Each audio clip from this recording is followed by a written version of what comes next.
Our next speaker this evening is working on his 10th speech, and for the guests in the room, that means after this speech, he will be eligible for his Confident Communicator Award. The objectives of his speech are to inspire his audience. A few personal facts is he's ready to become a confident communicator. He's asked for 8 to 10 minutes. The title of his speech is Now, N period, O period, W period. Please welcome to the lectern our Vice President of Public Relations, Mr. James Sourwine, also our area governor.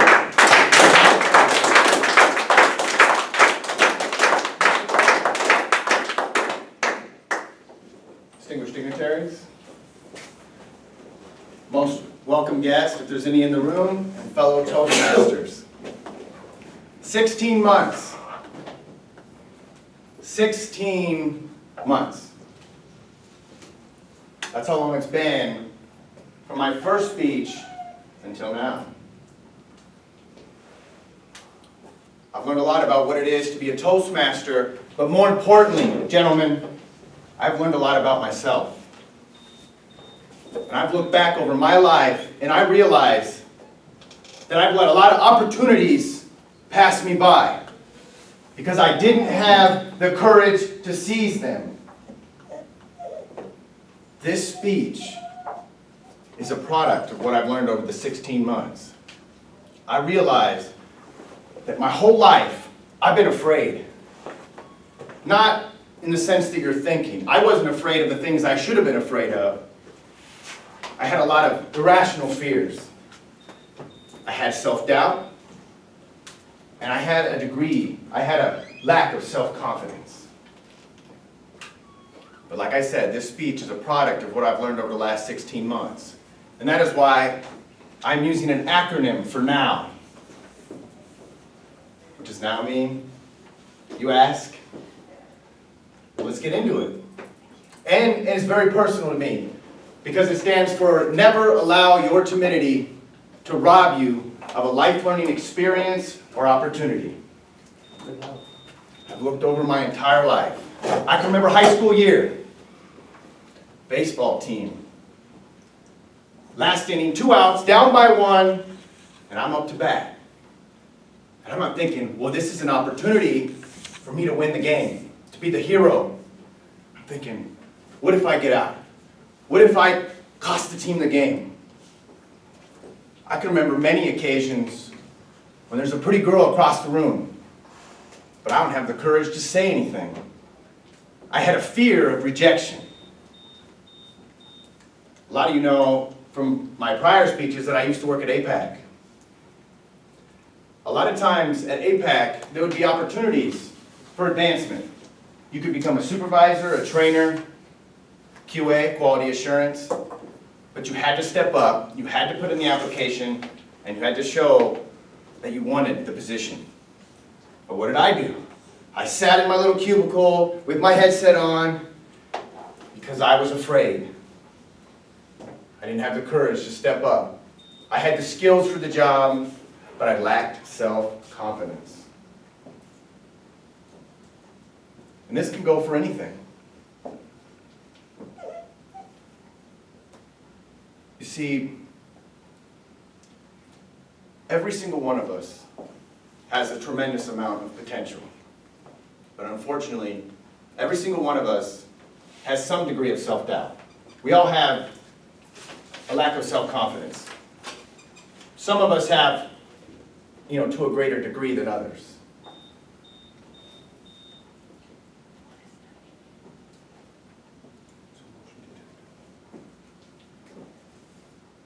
And if you can discover, if you can understand this, if you can have what I call true courage, and I'm not talking about absence of fear, I'm talking about the courage to be afraid and go ahead anyway, in your life, you're not going to have to be like me and have opportunities pass you by.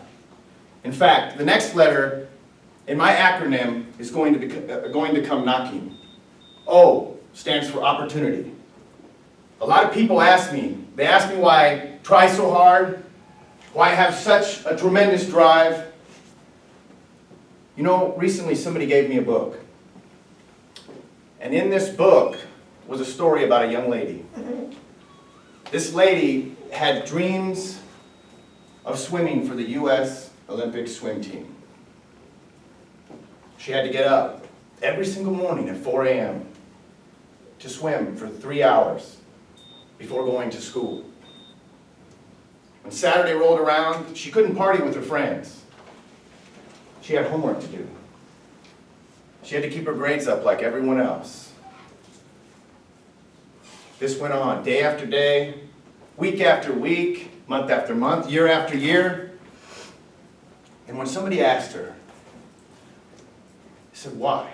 Why do you do what you do? Why do you have such a tremendous super ambition and sacrifice? And she simply replied, I do it for myself. I do it for my loved ones. It's love that gets me through the hurdles and the sacrifice. That same book that this friend gave to me talked about wants and don't wants. Makes it really simple. If you want to ask me why I do it, why, Mr. Sourwine, do you have such a tremendous drive? It's because of my wants and don't wants. I don't want to work a dead-end job. I don't want to work paycheck to paycheck. I don't want to work a job that might not even be here next year. And I most certainly don't want to have to be at work when I could be watching my kids play softball or some other sport. And my wants, I want to travel the world, just like my brother and his girlfriend do every other year when they travel to Europe. I want to have a career that I can be proud of. And when I die, I want to pass my wealth on to my children. That's why I do it. That's why I try so hard. And it leads me into the last letter in my acronym for now. W, which is actually a question. Anytime you see an opportunity, anytime something arrives, think of W, which stands for, what are you waiting for? What are you waiting for? If I would have had this question when I was younger, it would have been high school year, last inning, 2 outs, down by 1. I'm up to bat. What are you waiting for? Girl across the room, you can bet. What are you waiting for? APAC? Oh yeah, I would have been the first one to put in an application because I would have said, what are you waiting for?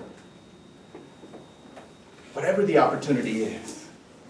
You see, I've been deeply influenced by Theodore Roosevelt, who said, I choose not to be a common man. Me, it's my right to be uncommon if I can.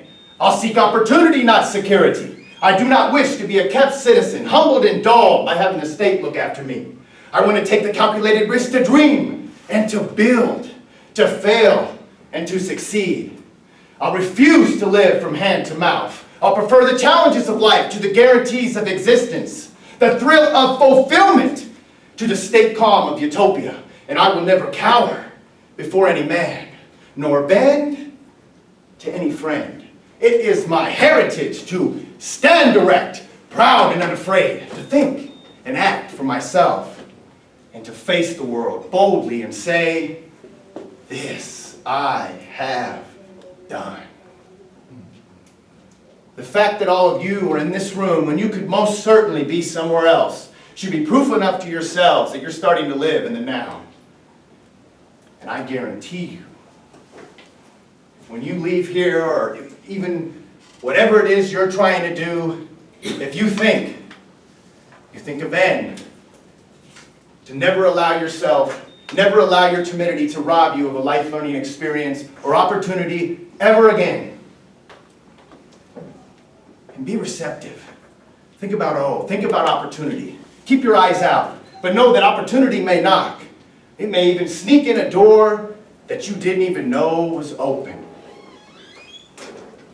And keep asking yourself, whether it's the baseball game, whether it's APAC, or any other career that you're in, whether it's an empty lectern and you have a story to tell, whatever that opportunity is, keep asking yourself, what am I waiting for? What am I waiting for? What am I waiting for? Fact of the matter is, fellow Toastmasters, the biggest obstacle between you and your dreams is fear. Mr. Toastmaster.